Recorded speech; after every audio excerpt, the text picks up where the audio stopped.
Hi everyone, my name is Rachel Moses and you are listening to the HP Leader podcast series, and I'm delighted today to be hosting what is quite a random and a little bit last minute for some of the panel members discussion today on the patient physiotherapy experience of COVID-19. So for any of you that have watched any of our other COVID-19 series, this is something we're just putting together really raw, really organic, just really accessible information for all the allied health professionals and nurses and anyone else that might be interested across the world. So I'm delighted to have such an incredible panel here today, all physiotherapists by background and all got one thing in common, that they are sufferers of COVID-19, the global pandemic that we are living through. So I just want to start by asking the panel to introduce themselves. So Darren, I'm going to come across to you first, please.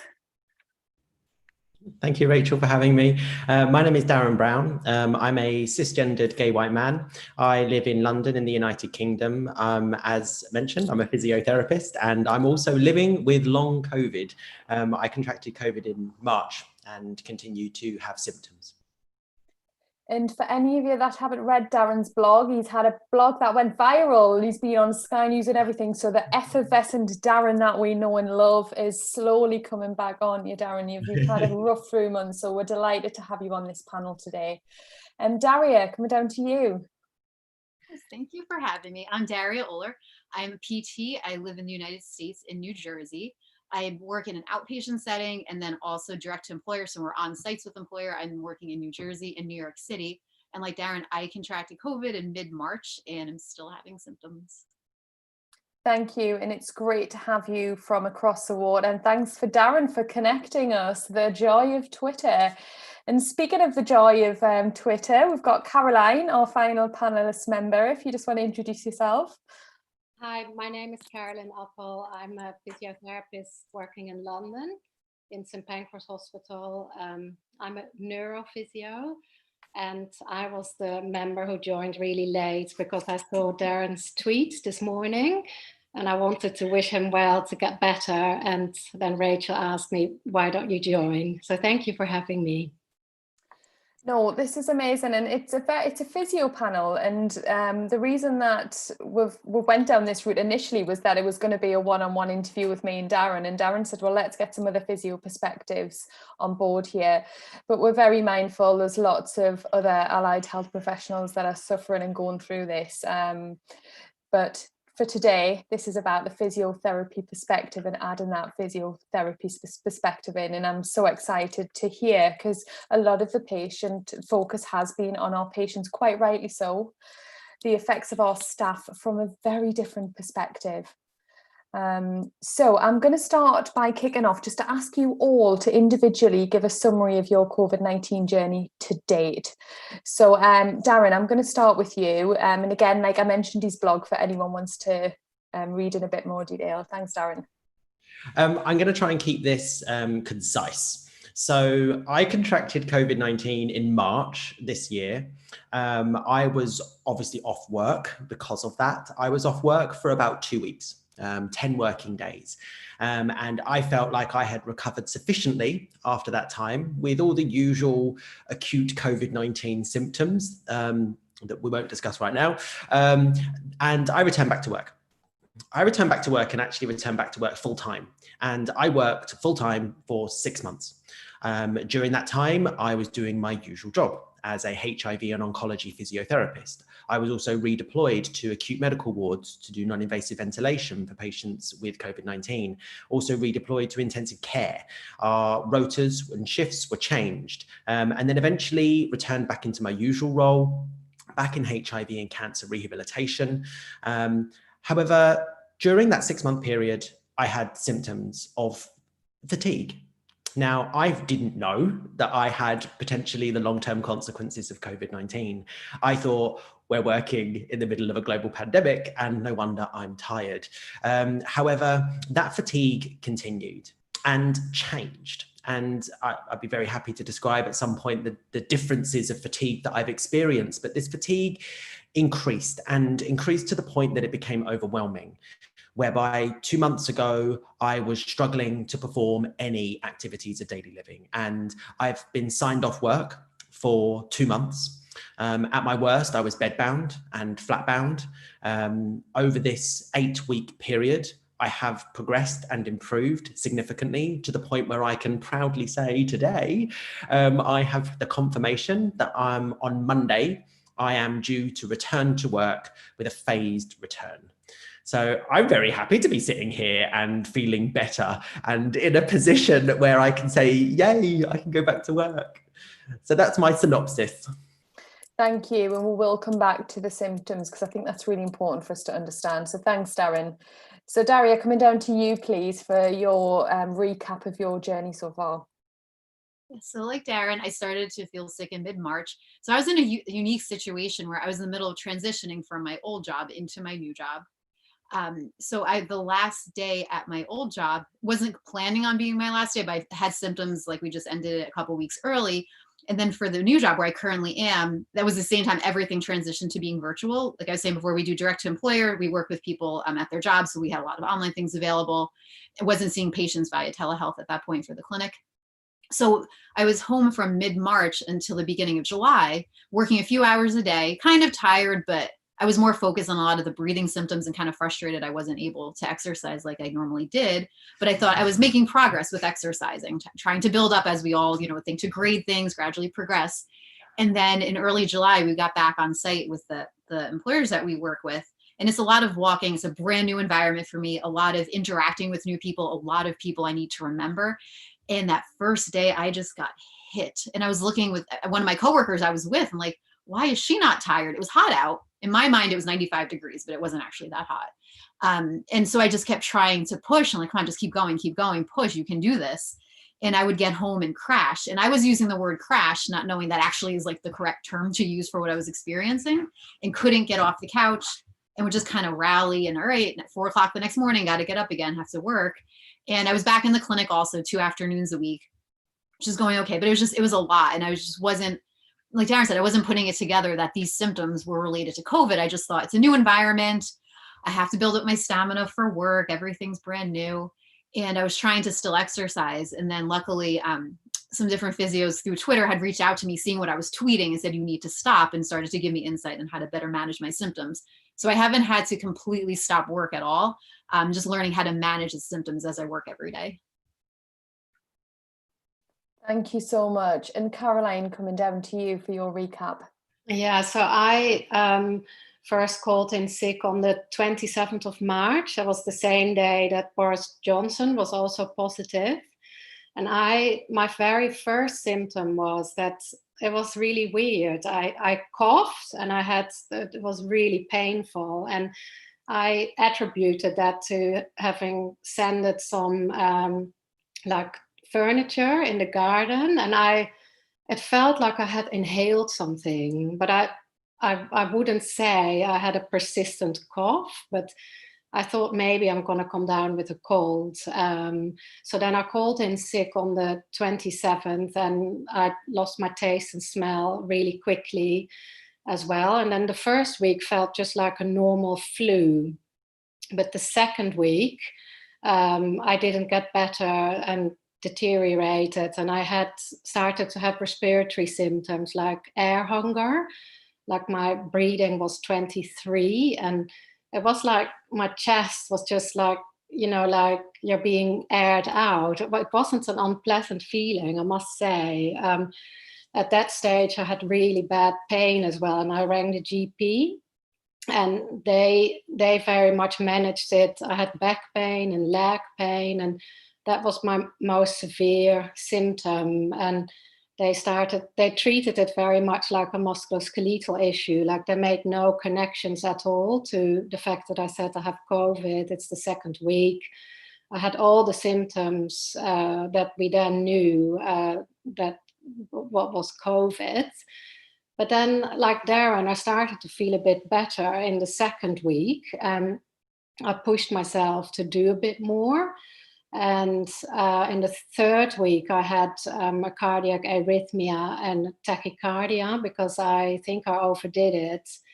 And so an ambulance came, But an hour later, I felt so much better that I thought I don't need to go in. And then the next day, I had problems with bradycardia and really hypotensive. So I rang the GP again, and he said, just push the fluids. And I said, well, I am drinking 5 liters a day.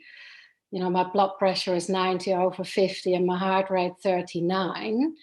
And it does help. So I just thought, I'm just going to continue with this because this was the height of the pandemic. And, you know, I then went back to work a bit the week after that, and I worked for 5 weeks.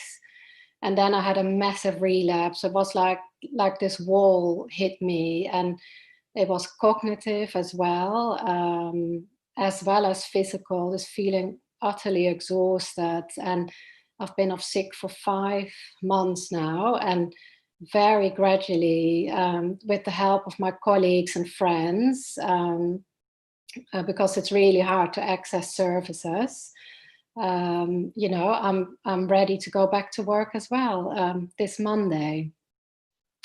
Thank you. Now I'm going to stay on you for the next question, and it's, you'll describe those classic symptoms, maybe not so much the cough, the persistent cough.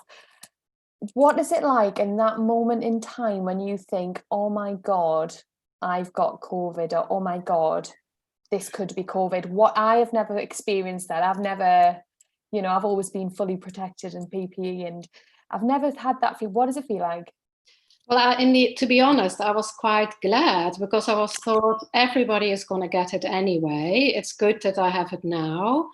And I thought it's not going to be worse than a heavy cold, because that's what they were saying. Like, for most people, it's just a very mild flu. And so I wasn't worried at all. And I think that the media was all about people needing ventilation, and I felt myself lucky. Like, I thought, thank God I'm not like that. And when I started to get respiratory symptoms, I felt worried, but I also felt really peaceful during air hunger, when it felt like you were running, but I was sitting or lying, and it would wake me up at night, because I think, what's all this movement? But I didn't panic, because it felt like, you know, you feel a bit drowsy.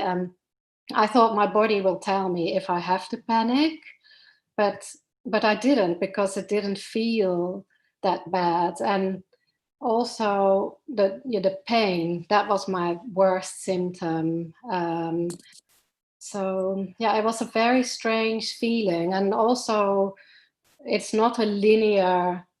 People who needed ventilation, they would have gone downhill very quickly. But for people with moderate symptoms, I had moments where I felt a bit better. And then you think, okay, you know, I am getting better. It's okay. Don't worry. But so it was a very up and down. And I remember when the paramedics left, having had this cardiac, I fainted in sitting. And again, I was like, the physio in me was saying, my God, this is not right. And then I had the tachycardia a couple of minutes later. I knew it was real, and I knew you have to call an ambulance, but still the patient in me was saying, like most patients, like, oh, don't make a fuss. No, it's going to be fine. You know, don't worry. I mean, complete credit to you, because I don't know if this is the critical care physio in me, but if I had COVID signs and symptoms, I would be, and I am not a panicker, I am cool, calm, collected. I would be like, oh my God, I'm going to need a ventilator. I would be thinking of the end point. And so I think absolute credit to you and how you manage that, because, and maybe it's because this 7 to 10 days that we were seeing patients from presentation to needing critical care, for those 7 days, I would be like, Darren, you were covering in critical care, you know, you've seen some of these patients. Did you have the same experience as Caroline, or did you were you maybe a bit more worried about how your symptoms might develop? I want to say I'm amazed at how calm you were, because I cannot say that I was in any way, shape, or form. I was shitting myself. So like when I first had COVID, I didn't know it. I got home from work on a Friday night and I fell asleep on the sofa. I didn't even make dinner. Like, I don't remember the evening. I don't remember going to bed. I just remember waking up in bed the Saturday morning with the worst headache I'd ever had, all over body pain. I was sweating profusely. I would roll over and feel breathless. I had this cough. I lost my sense of smell and taste as well within that period. And I just had this overwhelming pain all over my body with fevers. And I panicked because all I'd seen is people get really sick and people were heading in one direction. And I don't know that I've told many people this, but I'll share it because I can. I was really scared and I was petrified, and my mum and dad called me and they were so scared of my breathing. They're in Cambridge. They called Cambridge Ambulance Service to come to me, and Cambridge Ambulance Service had to call London Ambulance Service, who then called me 4 hours later. And during that time, my boyfriend was with me and we were both panicking because I couldn't get control of my breath. Now that was acute, right? And that lasted, when I've gone back through my diaries, that lasted 48 hours. And like by day 3, it was like, oh, something's lifted, I'm better. But that 48-hour period, oh my God, I was not calm like you, Caroline. No, I don't think I mean, it's hard to put yourself in a situation, but I do think that Caroline, you managed that incredibly well. Like, credit to you for that. And I think, Darren, your response is what would be completely normal as well. It's a fear, isn't it? And when you've cared for patients who have had a much more severe mode of COVID-19, as we know, we categorize now, asymptomatic, mild, moderate, severe, critical. In terms of COVID-19, then definitely.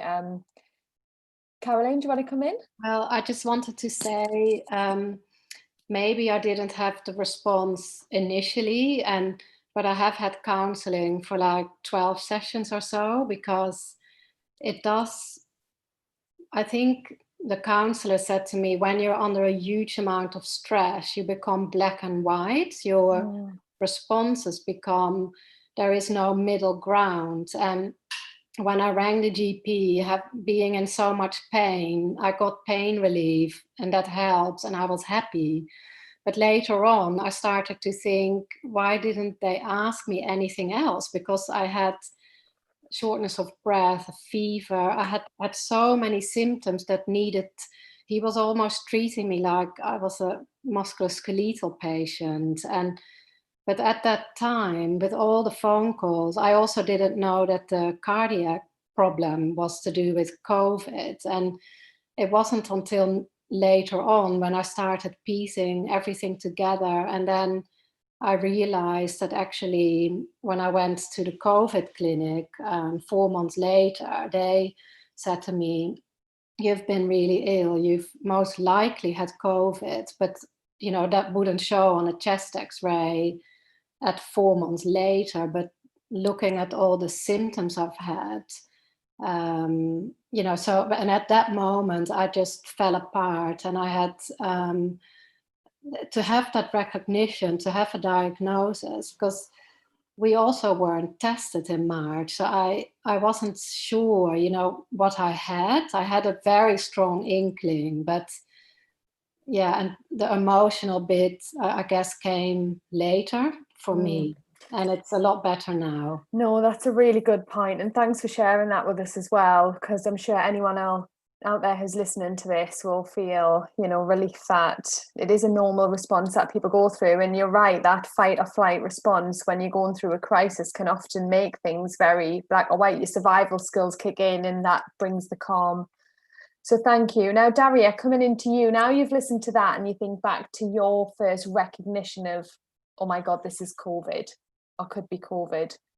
So at the time when I first had symptoms, things were really bad here. I'm literally right outside New York City. So I work in New York City and in New Jersey. And at my old job, I was literally miles outside New York City. And we were only a few miles from the hospital that was the epicenter where they just got hit and no one knew what was happening. So before I really started to have symptoms, there was this, what's going on? What do we do? And you're getting all kinds of conflicting information, who's affected, who's getting hospitalized. So as soon as I started to, it was just like this ache, like kind of before I'm going to get a fever, kind of was like, oh no. And I had found out that I was in rehearsal and I dance. I was in rehearsal in New York City the week before with someone who does have COVID, and it was very severe. Like she probably would have been hospitalized at a different point in time, but because there were more severe people, she wasn't. So, and then I'm not sure if I was exposed to anybody else, but I started going, oh no, it's okay. It's all right.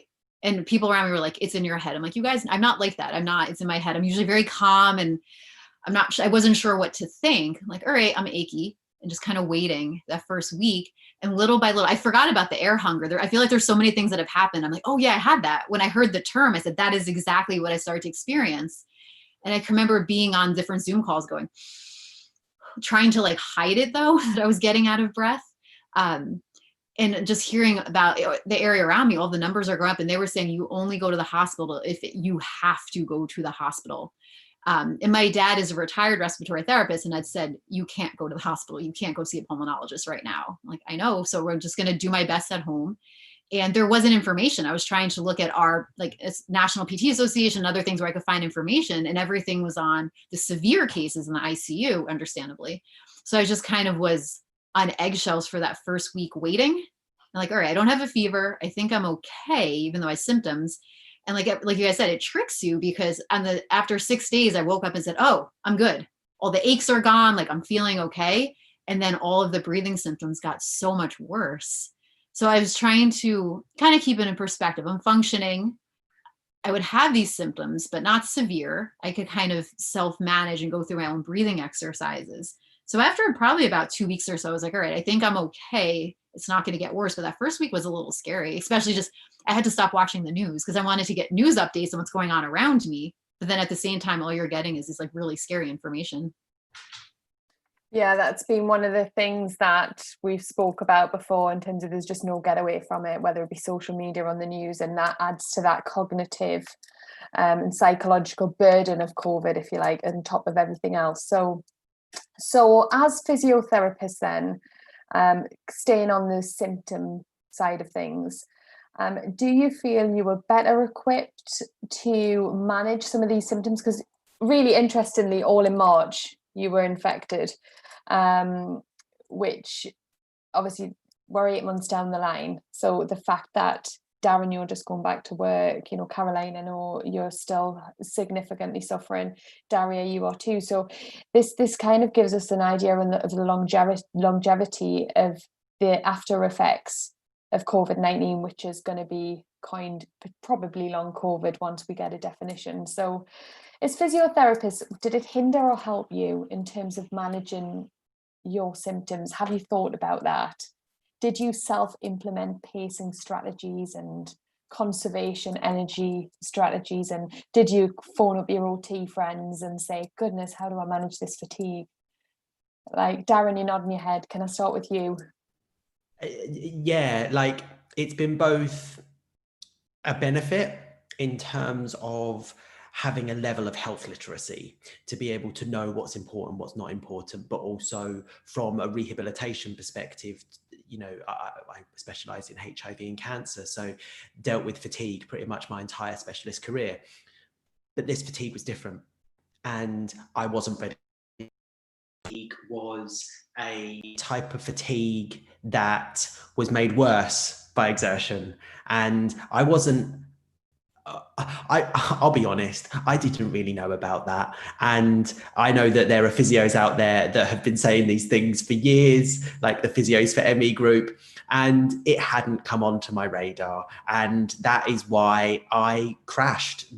Daria, that's the same word that I've been using, my crash. My crash was brought on by pushing myself and thinking, I'm tired. Maybe I just need to do a bit more exercise and improve my exercise tolerance. I know what I'll do. I'll go for a 17-kilometer bike ride on a Sunday. And no, lo and behold, you're set back all the way to nowhere. So I think it's been useful in some elements, but there's been other parts where it's felt like it's going against the grain of being a physio. My physio skills have actually possibly hindered me. Yeah, and I do wonder, I asked that question because I do wonder if that would be the case. You almost don't give yourself the same self-love or the same advice, don't you not? It's keep going. It's that pressure to be back in the system and back on the front line and back contributing in whatever way you are, whether it's remotely in your job, whether it's keeping your service going, being the manager, being the leader.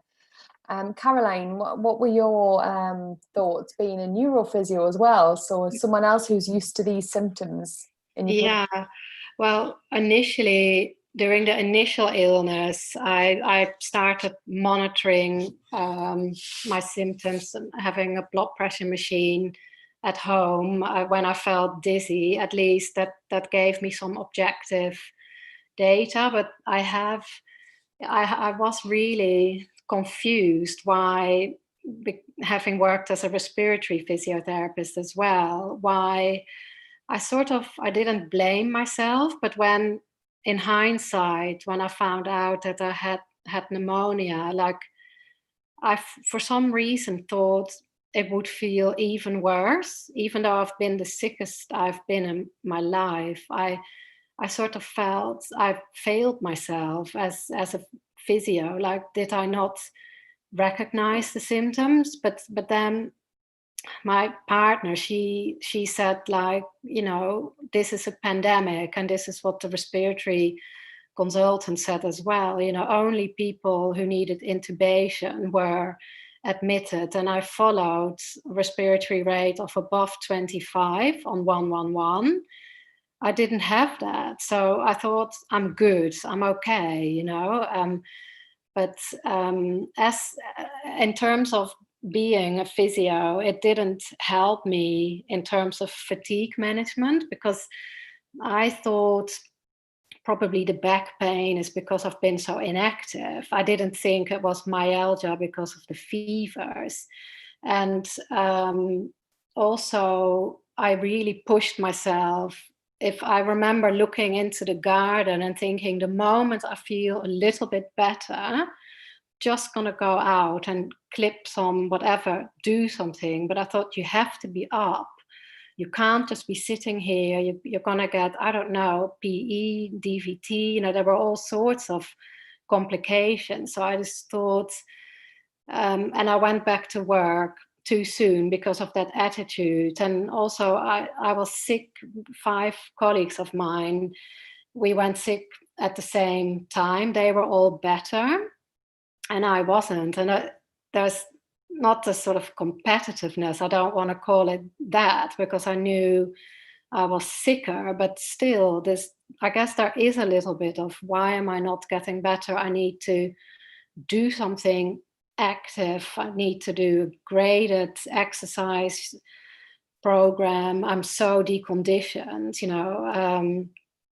but then obviously that didn't work, because you can't push through the fatigue, which I have felt from the moment I was off sick. The fatigue never left, but you sort of have this feeling you have to go back to work. The NHS is on a huge strain. And so I came back, graded return, and slowly built up my exercise. I started running. Even though I was coughing, I had chest pain, I just thought it will settle, and I carried on. And then to the last week, I think my colleagues even said to me, Carolyn, I think, you're just not better. Why don't you take a week off and see how you feel?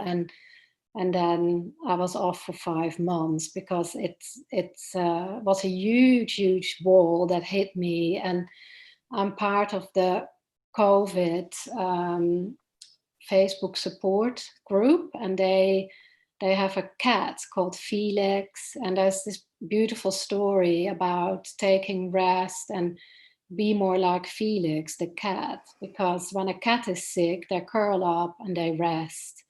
And that's really the main way forward. It's not graded exercise. And I fell into that trap, being a physio and being very active always. No, and I think that's been one of the things we've learned as physiotherapists, that shift in advice. And, you know, we know that respiratory physiotherapists, as critical care physiotherapists, we know the effects of a serious virus like that requires hospital admission. We know the effects of influenza on young people. You know, young people die of the flu. But in terms of the rehabilitation models that were being thrown around in the early stages in terms of PR, and you're absolutely right, it was like, everyone, let's just pause. We don't know about the after effects of this virus. If we look to SARS, so SARS-CoV-1, back in the early 2000s, you know, we learned from that pandemic. So I think in terms of our knowledge of the virus at that moment in time when you guys were hit, that, you know, that we just didn't have that, and it was very much about dealing with the symptoms as they came along. Now, Darren, yeah. One very quick point on that. I still don't think that message is out there. I had a healthcare professional tell me today that on my return to work, I need to start CBT and graded exercise therapy. Now, that's completely against what we know we need to do, right? Like, no, I don't need mental health services to help me manage my fatigue. And no, graded exercise therapy is what put me in this position in the first place. So I think that the message is still not getting out there. Okay, that's a really great point from your perspective as well, Darren, that for all those physios watching and for other healthcare professionals, and you've already mentioned the Physios for ME website, which you've found great advice from as a patient as well as a physio. So Daria, coming down to you now. So if you've got a very physical lifestyle and job, so in terms of that feeling of guilt, the feeling of guilt of getting back to work, like you said, and then when you go back to work, you think, goodness, this has hit me even harder. How does that feel? How does that, we've touched on the psychological aspect of COVID-19, but do you want to dive a bit deeper into that? Yes, yeah, this has been a roller coaster to say the least. In addition to being a PT, I'm also an athletic trainer, and my background is working predominantly with people with orthopedic injuries, maybe a couple of chronic conditions, but predominantly orthopedics. So working with patients with true fatigue isn't something I had any sort of like background in. And earlier on, through Twitter, PTs were asking me about like my heart rate. I'm like, guys, it's fine. Why are you worrying about my heart rate? I'm watching it. It's fine. Like I wasn't getting it all. Yeah. So with the guilt, yeah, I'm so used to go right up through March. I had at my job, we host a running club, and I joined that and was starting to like progress actually like quicker. I've been running for a while, but it was progressing really quickly. I danced. I was working on doing some solo things. Finally, I'm in a company. I just started rehearsals for something new. So I had all of these things going on and things that I have been working towards for a very long time. Like I've been dancing for 33 years, and to try to sit on the couch wasn't even an option for me. It's like, no, I can't lose my fitness that I've worked so hard for. And I know I'm going to have it at some point. I'm going to be back at work and I'm going to need to walk a lot, and walking in even steel toe boost would sound silly, but that extra weight makes a difference when you're walking. And just seeing all of my amazing colleagues that I work with other physios and the strength and conditioning coaches are all phenomenal athletes. They are amazing, amazing athletes, which is an understatement. And I want to make sure I'm also at that level. And I work with people where part of my job is to encourage them to be healthy, encourage them to exercise. And then I have to go home and rest.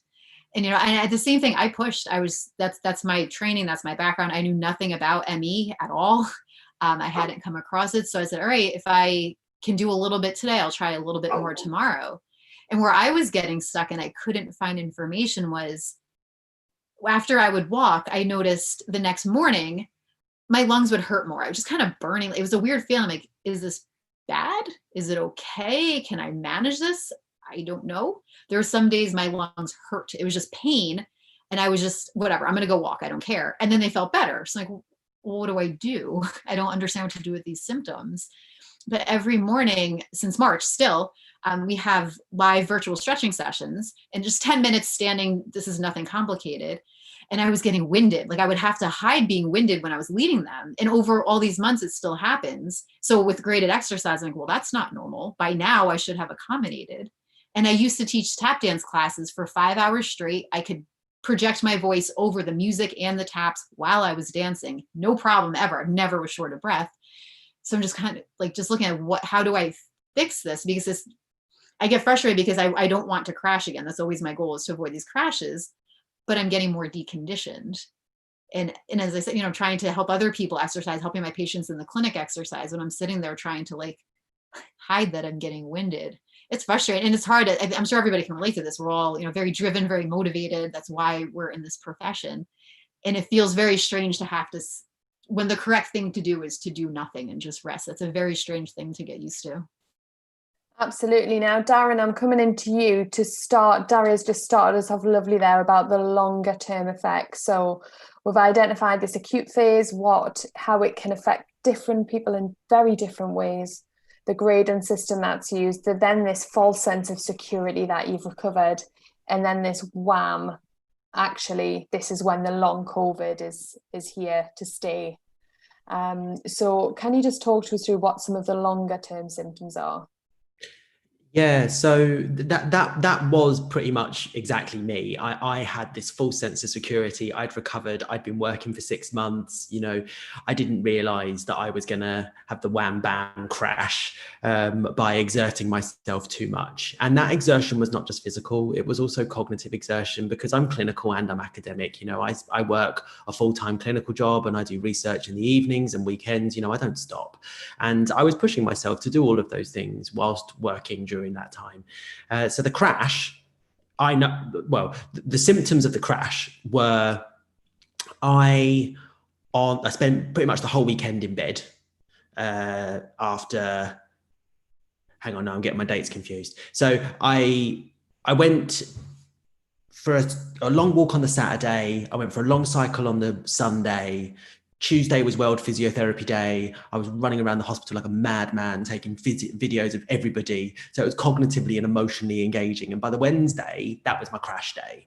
And that day, I just felt like I wasn't firing on all cylinders. I wasn't focusing. I wasn't remembering things. Then the Thursday, I remember I started crying in Zoom meetings. Poor Kelly O'Brien in Canada was helping me out because I couldn't bring myself together.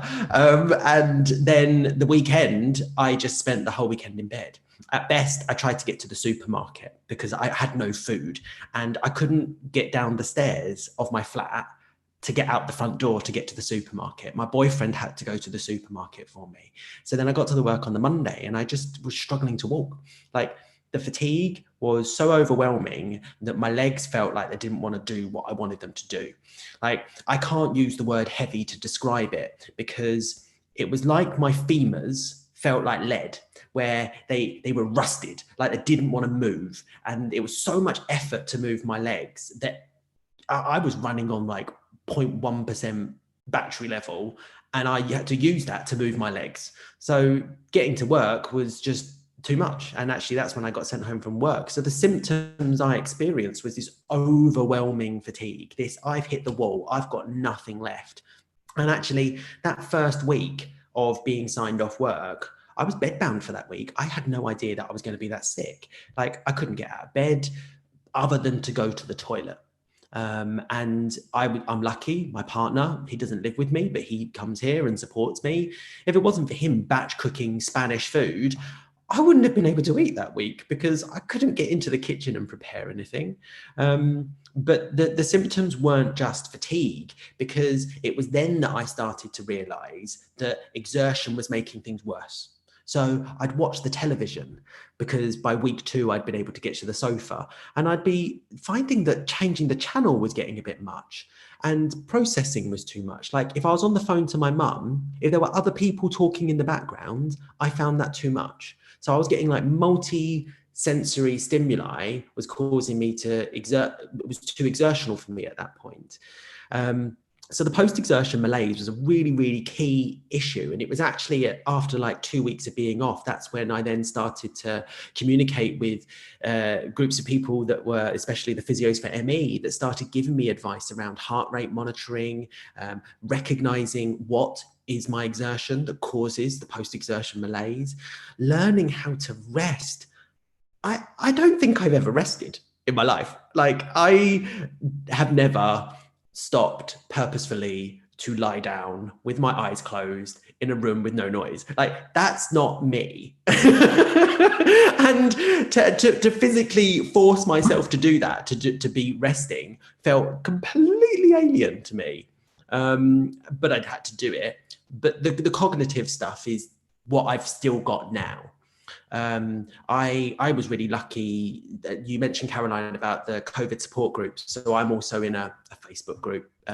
I've not joined lots of them because I found them a bit overwhelming. But one of them is about research, and I signed up to a research study and participated yesterday. It's actually a professor of speech and language therapy from Hong Kong Polytechnic University, and she did a full cognitive linguistic screen on me yesterday. And I was saying, I still feel like I've got what people are calling brain fog. Like, I'm not remembering things as good as I used to. And I've had to write down what she's diagnosed of me. But yeah, I've still got memory problems. And she said that I'm below par for my age, for my level of educational attainment in many areas. And for me, that is something that, coming back to what others were saying about, it feels alien to hold yourself back. I know that that's going to be my next challenge going back to work, because it's going to be really alien for me not to dive in again, not to dive in and be like, yeah, I'll do everything, to pace myself in returning back to work. So my symptoms have been physical and cognitive. I think emotional, the uncertainty and the worrying about the future has been real. I've cried lots. Not knowing what it's going to do to you in the long term. But yeah. So I think that resonates with all of the panel, and certainly what we're seeing in some of the, I mentioned social media before. All you have to do is put something into Google and you've got something from social media, from the media outlets, live on TV. And I think we've never been in a situation with a new disease where we've had so much readily information available. But again, that adds to the cognitive burden in terms of even just constantly in the news being the death rate. The new symptom and the new diagnosis rate. It's always kind of really there in your face.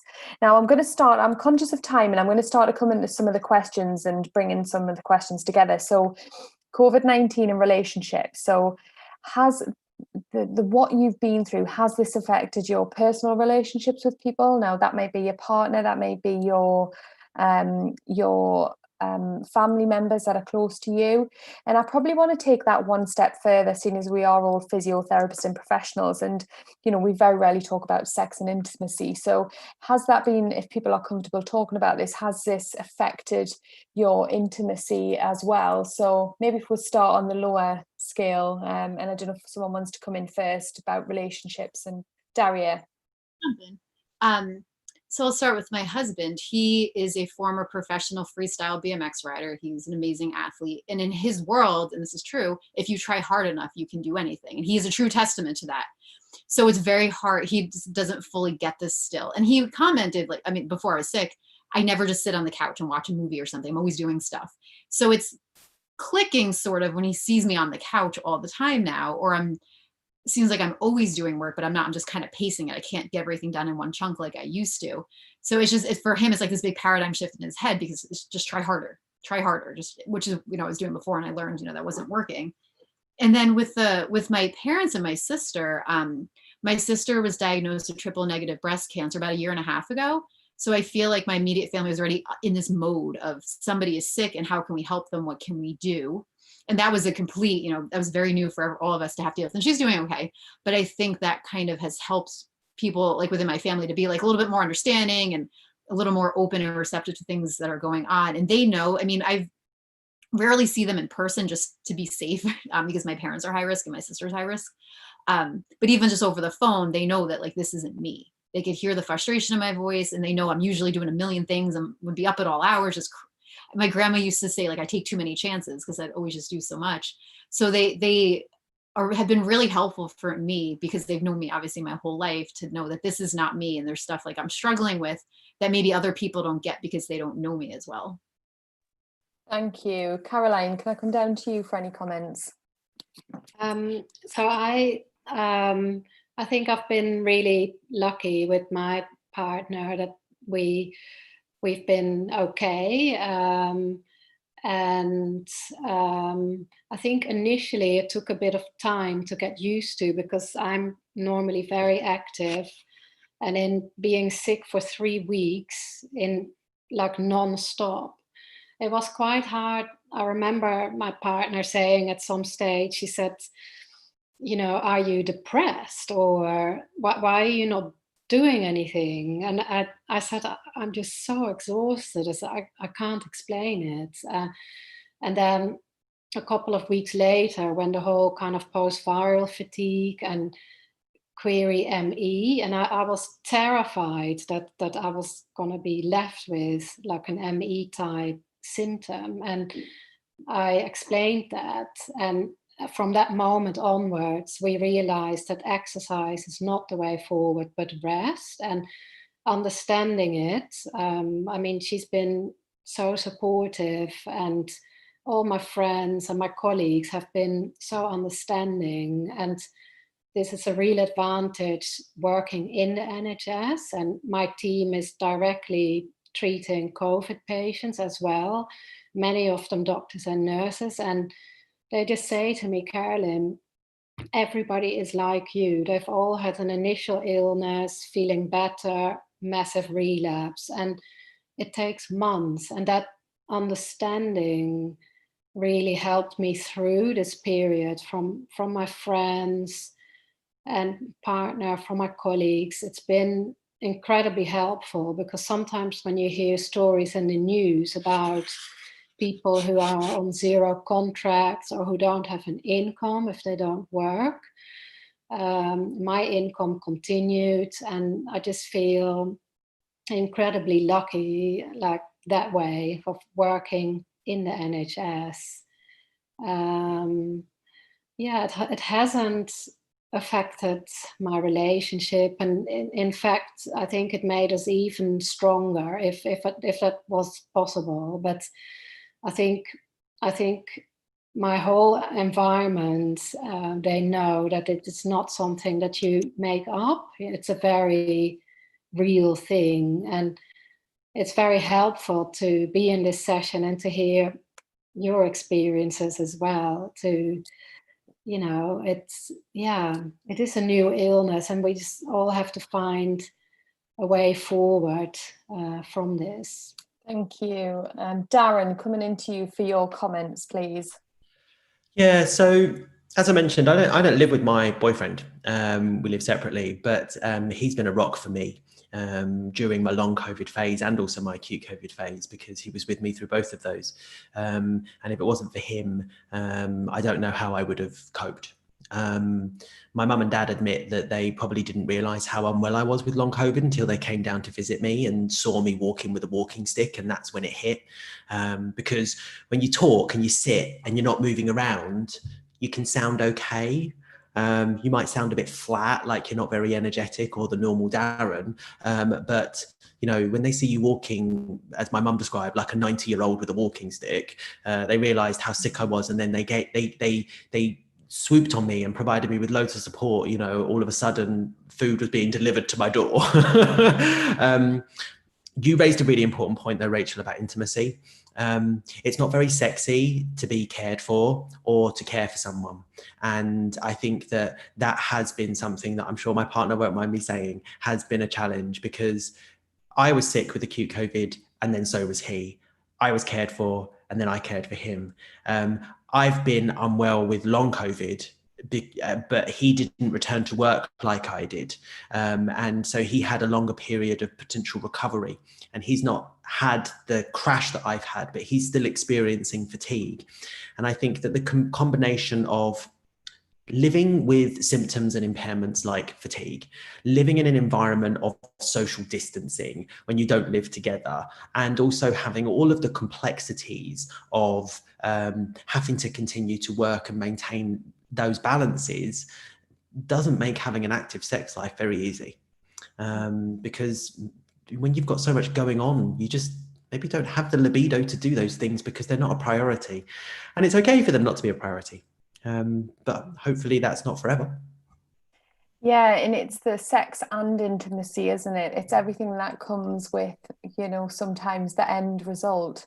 Yeah. And so I think as therapists, sometimes we do neglect that part in that area of asking. And I think that it's a good thing to talk about and get in the habit of talking about, because with such the psychological stress, trauma, the cognitive burden of this disease, it's really important as therapists we don't neglect that. And people say to me, why do you ask those questions? And I said, but if not us, who's going to ask them?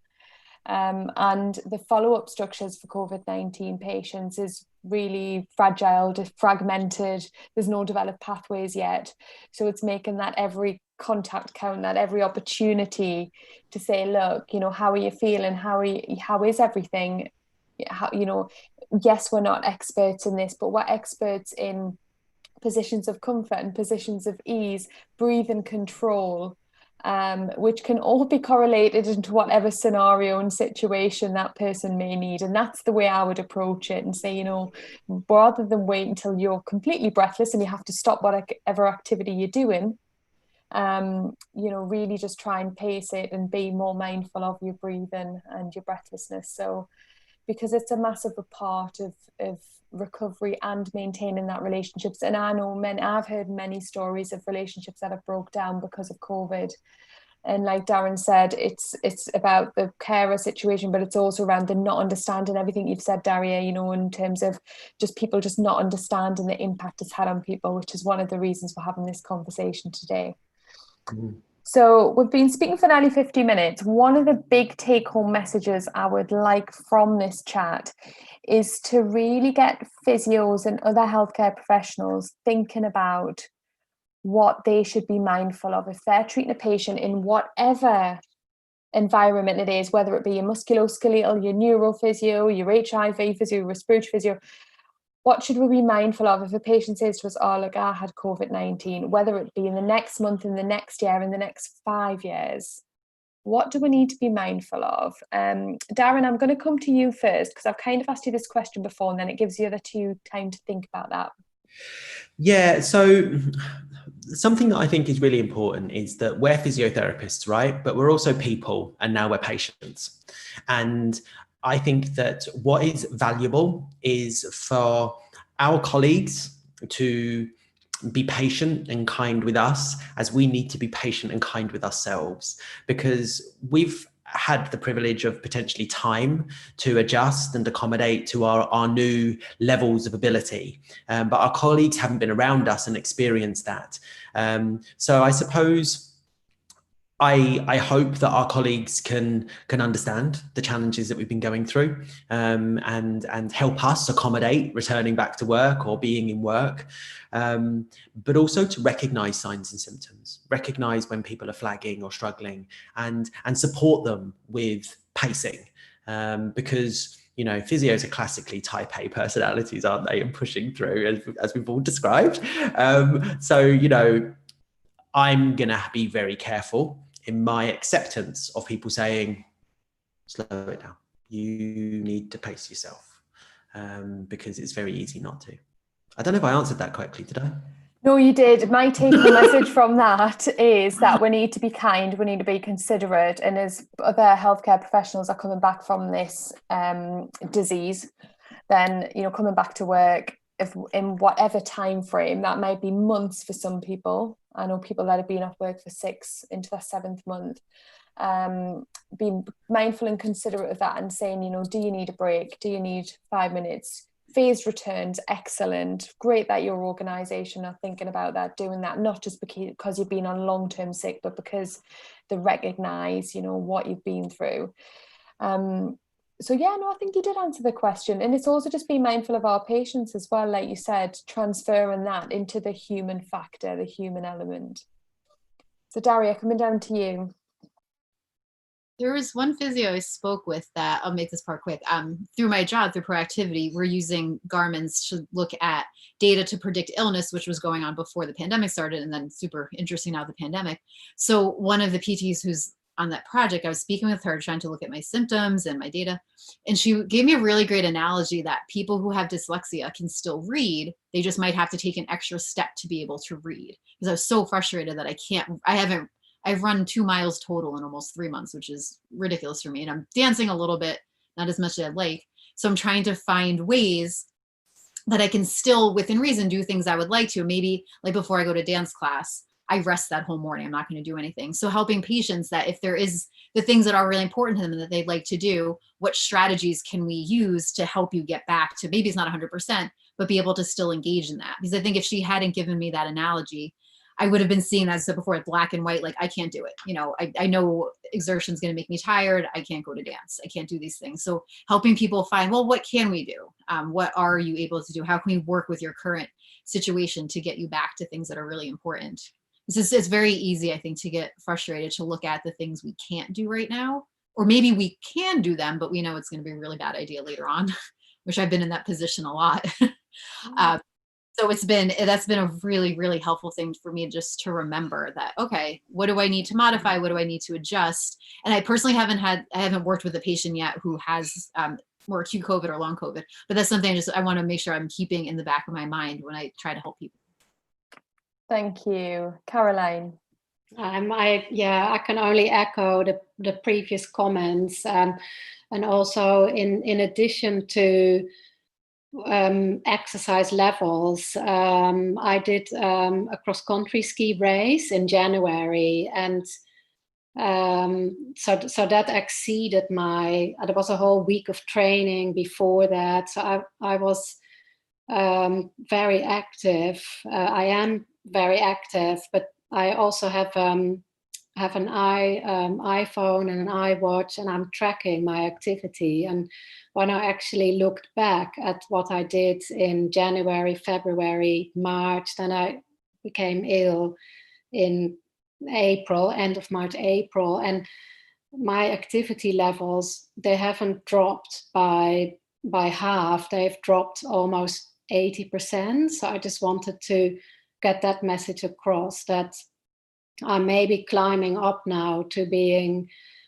30-40% maybe of my normal activities, which is cycling to work, being roller skiing twice a week, going to the gym. So I was really surprised myself, like how inactive I've become, like completely sedentary. And as a physio, it might be hard to understand how much you need to drop things. And at the moment, I'm doing a little bit of yoga, but it's mainly stretching based and breathing based. Like I can't really tolerate much more yet. The other thing I wanted to say, breathing control. I've taught breathing control myself, but to do it when you're not well, I really struggled with that. And to the extent where I couldn't feel my exhale, like my respiratory colleague, she said to me via Zoom, like, you just need to relax. And I'm like, Heidi, but how do I do that? It's so hard to feel.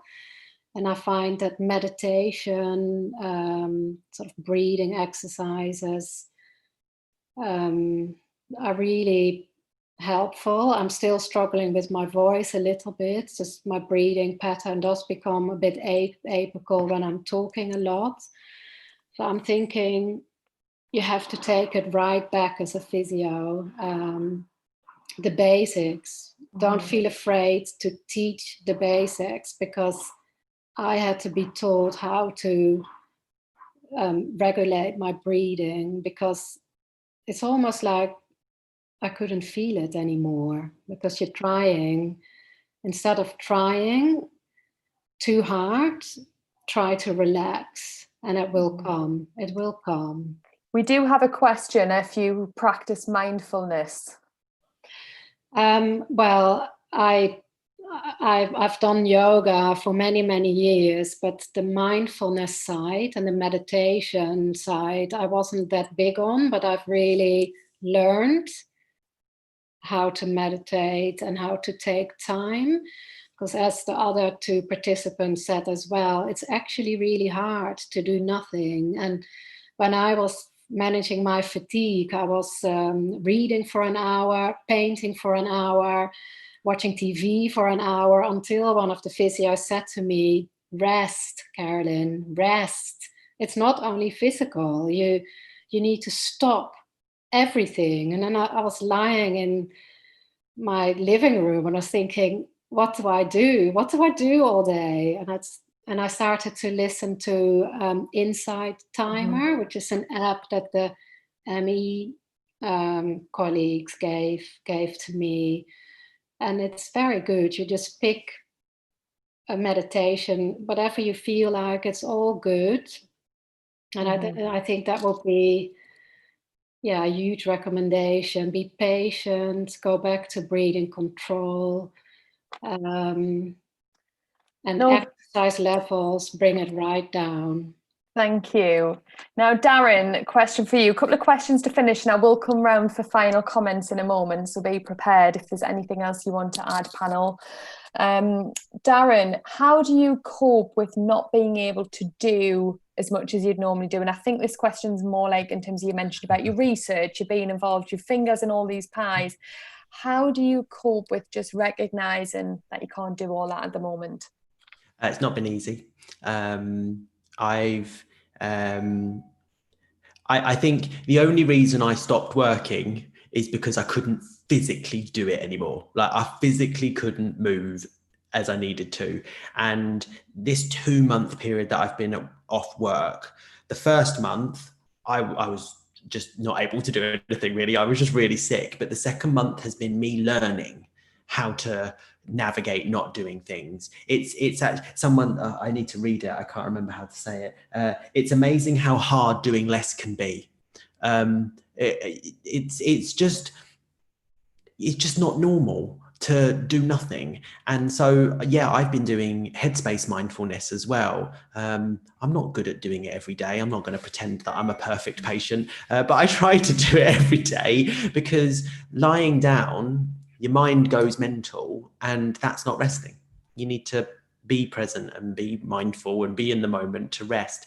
I don't know that I've got the answer to that question, Rachel, because I don't know that I've found it very easy to stop doing things. I've just had to. Yeah. Thank you. Now, Dario, this question is for someone who sounds very active like yourself. How have you coped with not being able to use exercise as a form of therapy? I mean, you look very slim. Like, if I was you, I think I'd piled the pounds on. So, what do you do as an alternative therapy to exercise? I don't know that I found something yet. So in the beginning, it was really hard because I was home. I had a couple hours of work a day on my computer, but I just had all of this time to think and be frustrated. And as we talked about, like, there's cognitive impairments too. So one of the things I would do if I say I had a cold or something I couldn't run was read a book. I have all these books. That is just too draining and demanding for me, and not to read for fun right now. Even to read research articles is a lot. They're not in the shot right now, but I have these lovely pets that I hang out with that they are kind of my like little therapy, just to relax with them, because I'm still trying to figure out if it's almost my whole identity has been around doing so many things. Again, dancing since I was so little, running since high school, all these things. And now without all of that, like, what do I do? And luckily, at least now that I'm back working, that takes up, I'm not full-time, but it takes up a decent enough chunk of time that kind of occupies me. I've been trying to ease into dance with some of the Zoom classes. I can only physically do so much because it's through a computer and in a smaller space in my house, but that at least kind of helps me do what I'm familiar with. That is comforting for me, even if it's not at like 100% level. But yeah, that is something I'm constantly working on, because I don't know how to do things that aren't moving around a lot. Thank you. Well, that's reassuring, I think, for a lot of people, from both of you, is actually to know that you're not quite there with that. So Caroline, coming in for any last comments before we close from you. Can't think of anything, sorry. No, that's good. I just never like to have the final word on these sessions. So Dario, I'll come to you next for any final words. This is quick, but just thinking with what you had just asked and all, something that's been really interesting for me. So when my in-person dance classes and rehearsals picked back up about 2 months ago, I wasn't sure. Like, I mean, we're wearing masks and all that stuff, but like, can I do this? Is this safe? I know within the class I can stop, and that's not an issue for anybody else in the room. And the weirdest thing, I am like spot on in dance class. I'm focused. We move fast. That's what I was concerned about, because it's a very fast paced class, quicker than what we do online. And I'm just there going, how am I possibly keeping up with this right now? It is fast. It's loud. There's taps, there's music, there's teenagers who are loud. And I don't understand that, because I can be in, like Darren, like you were saying, I could have like, I'm doing something and there's a noise over here and it is just like too much going on. And the only thing I can attribute it to is that it's a familiar environment for me. I've been at this particular studio for 4 years. I've walked into a studio for so many years. That's the only thing where my brain doesn't have to constantly think about new things. I can just kind of, I'm already in this zone. And so that also goes back to like being open with patients too, where I would have said to me, don't do that. That's a horrible idea. Do not go into a studio.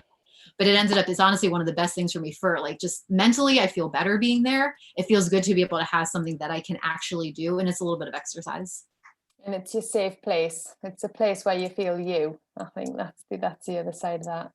Now, Darren, lovely Darren, final comment from you to close this discussion. Stop, rest, pace. I've heard so many people, in fact, Dario, you were the first actually. And since then, there's been quite a few of people saying, I've been struggling and I'm still working through this. And I've heard that quite a few times now. I would have been that if I hadn't have crashed and been forced to stop. So I want all of my beautiful colleagues, all of my wonderful allied health professionals, nurses, doctors, and everyone else in between to just stop for a minute. Are you having problems with long COVID? Do you need to prioritize you so you can provide the best, safest healthcare for your patients? And on that note, I want to thank you all for spending your time today, and for everyone that's joined in. Thank you so much.